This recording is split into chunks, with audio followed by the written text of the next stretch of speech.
कल की वीडियो में आपने बार बार एक बात कही कि भगवान महावीर ने अपने शिष्यों से कहा, श्रावक बन जाओ। और श्रावक बनने का अर्थ है कि सुनो, सम्यक श्रवण करो। और सम्यक श्रवण करने का अर्थ है कि बुद्धि को हटा दो, बुद्धि को एक तरफ रख दो। बाबा, मुझे आपकी ये बात समझ नहीं आई, बुद्धि को एक तरफ कैसे हटाएं?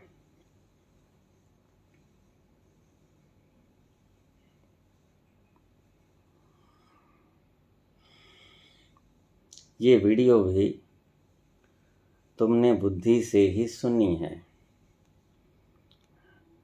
अगर बुद्धि को हटा के सुनी होती तो ये प्रश्न पैदा न होता। समझिए इस बात को, गहरी बात है। परमात्मा की बात रहस्य की बात है। रहस्य यानी सीक्रेट। और सीक्रेट शब्द का अर्थ है जो बुद्धि में नहीं समाता। और जो तुम बुद्धि से सुनोगे वह अपनी बुद्धि के अनुसार सुनोगे। जो कुछ आपको शास्त्रों ने कहा, गुरुओं ने कहा, प्रवचनकर्ताओं ने कहा, उसी के आधार पे, उसी को आधार मानकर आप प्रवचन को सुनेंगे। रहस्य की बात बुद्धि में नहीं आती। इसलिए जब आप बुद्धि से सुनते हो तो सुने गए शब्दों की काट छांट होती है, सेंसर करते हो आप। ये ठीक, ये गलत, ये ठीक, ये गलत, ये समझ में आया, ये नहीं समझ में आया। और अगर भगवान कृष्ण कहते हैं कि हे अर्जुन,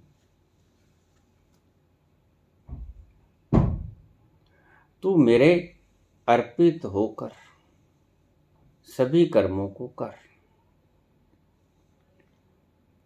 यानी कि बुद्धि को मुझे समर्पित कर दे, यानी कि बुद्धि को एक तरफ रख दे।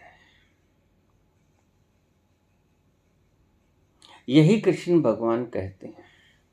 शब्दों का भेद पड़ जाता है तो आप अर्थ बदल लिया करते हो। बुद्धि से रहस्य की बात कभी समझ नहीं आती, क्योंकि बुद्धि समझती है तर्क की भाषा, और रहस्य तर्कों से परे की बात है। जहां तर्क समाप्त होते हैं, रहस्य की दुनिया वहां से शुरू होती है। जहां तर्क ने हथियार डाले, रहस्य का दायरा वहां से शुरू होता है।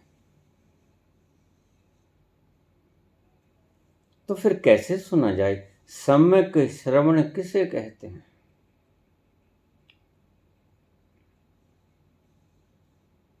अपने आप को खुला छोड़ दो,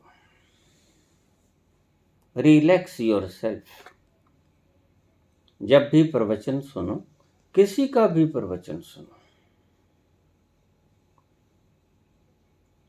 इसमें मेरे या किसी अन्य के प्रवचन का सवाल नहीं। जिसे आप सही समझना चाहते हो, सम्यक श्रवण करना चाहते हो, सही सुनना चाहते हो कि यह व्यक्ति बोला क्या है, इसका परम गूढ़ रहस्य क्या है, तो आप अपने सभी तर्कों को एक तरफ रख दो। बाबा नानक ने कहा, सोचे सोच न हो भई,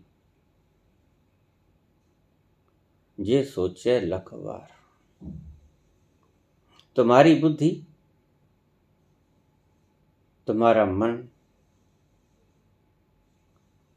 अगर समर्पण कर दे तो सम्यक श्रवण संभव है। सम्यक श्रवण तभी हो पाएगा अगर तुम अपने आप को खुला छोड़ दोगे उस व्यक्ति के विचारों के प्रति।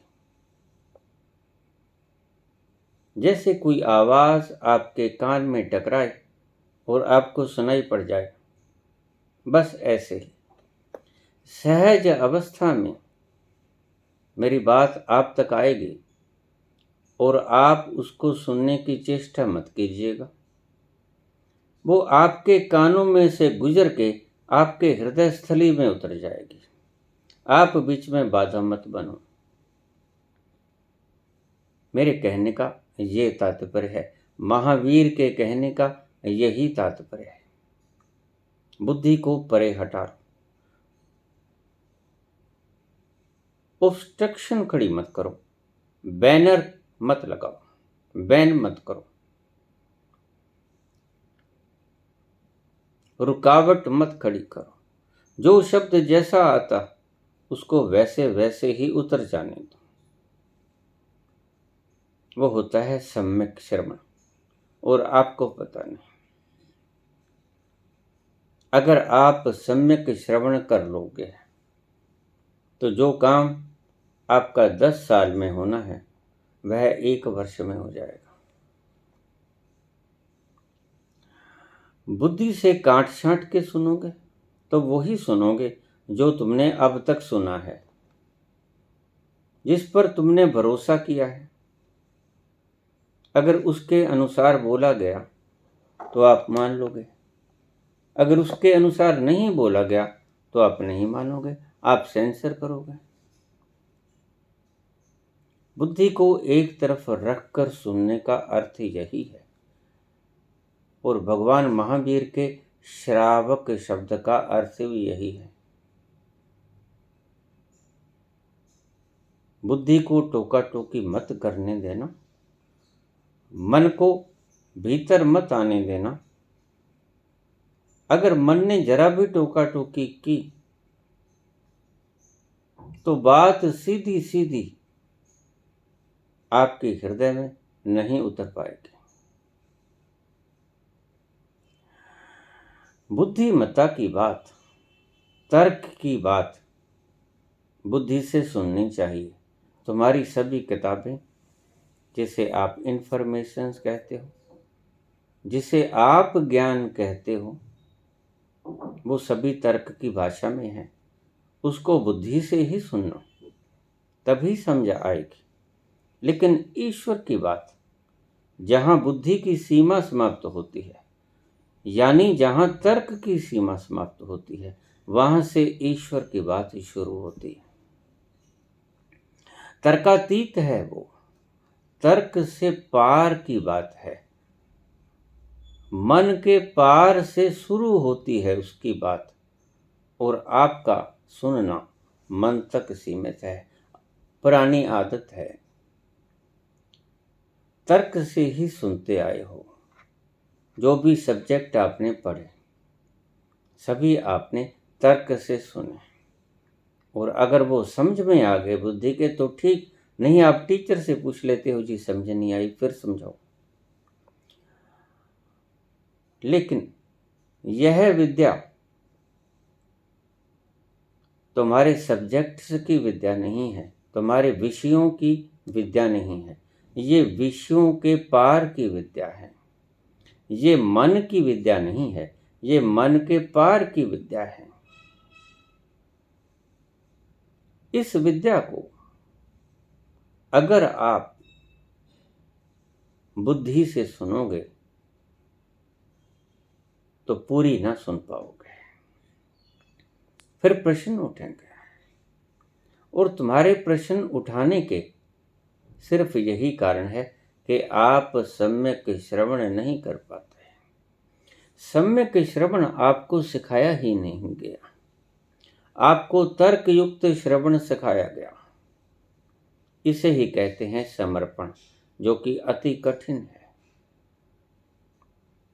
जैसा जैसा बोला जाएगा वैसे वैसे आपके गले से नीचे उतरता जाएगा और हृदय में अवस्थित हो जाएगा। वही आपके भीतर क्रांति करेगा। मैंने जो शब्द कहे कि ईश्वर की बात को महावीर कहते हैं श्रावक बन के सुनना। रहस्य की बात को श्रावक बन के सुनना यानी बुद्धि को एक तरफ रख दो। जब आप सुन रहे हो, अगर बुद्धि को बीच में लेके आओगे बार बार, तो जहां भी बीच में लेके आए वहां अगर तो बात आपके तर्क में आ गई तो आप मानोगे, अगर कोई बात तर्क में नहीं आई, आपकी बुद्धि की समझ से बाहर हो गई, तो सवाल खड़े होंगे। इसीलिए इतने सवाल पैदा होते हैं। जो भी व्यक्ति आता है मेरे पास सवाल लेके आता है, उसका कुल मूलभूत कारण है कि उसने जो भी कुछ सुना, चाहे शास्त्रों को सुना, चाहे गुरुओं को सुना, चाहे आचार्यों को सुना, प्रवचनकर्ताओं को सुना, चाहे किसी को भी सुना, उसने सुना तर्क से। और ईश्वर की बात तर्क में आती नहीं। तर्क दो धारू तलवार है, दो धारू तलवार है। और समर्पण प्रेम है। प्रेम से सुनोगे तो श्रावक बन के सुनोगे। बुद्धि को परे करके सुनोगे तो श्रावक बन के सुनोगे। जहां बुद्धि गई वहां प्रेम आया। हृदय वहीं आता है जहां बुद्धि समाप्त हो जाती है। बुद्धि हट जाती है तो हृदय आया करता है। और हृदय तर्क की भाषा को नहीं जानता, हृदय प्रेम की भाषा को जानता है। प्रेम गली अति सांकरी, तामें दो न समाए। तर्क में दो ही नहीं अनेक समा जाते हैं, लेकिन प्रेम के भीतर एक ही समाता है। प्रेम गली अति सांकरी, बड़ी महीन है प्रेम की गली। तामें दो न समाए, उसमें दो नहीं रहते। या बुद्धि रहेगी या हृदय रहेगा। बुद्धि से सुनोगे तो समझ नहीं आएगी रहस्य की बात। रहस्य की बात जब भी सुननी हो, बुद्धि को परे हटा के सुनना, हृदय से सुनना। संसार की बात, सब्जेक्ट्स की बात जब भी सुननी हो, बुद्धि से सुनना, तभी समझ आएगी। वह हृदय से समझ नहीं आएगी, वह बुद्धि से ही समझ आएगी। तर्कातीत बात हृदय से समझ आएगी। मेरे कहने का कुल तात्पर्य यही था। दिल की बस्ती अजीब बस्ती है। दिल की बस्ती अजीब बस्ती है, ये उजड़ने के बाद बस्ती है। दिल की बस्ती अजीब बस्ती है, ये उजड़ने के बाद बस्ती है। बुद्धि उजड़ेगी तो मन की बस्ती बसेगी। बुद्धि का उजड़ जाना मन की बस्ती को जन्म देता है। बुद्धि से मत सुनना, बुद्धि को एक तरफ रख देना। मेरे कहने का कुल यही तात्पर्य था। दिल की बस्ती अजीब बस्ती है, यह उजड़ने के बाद बस्ती है। धन्यवाद।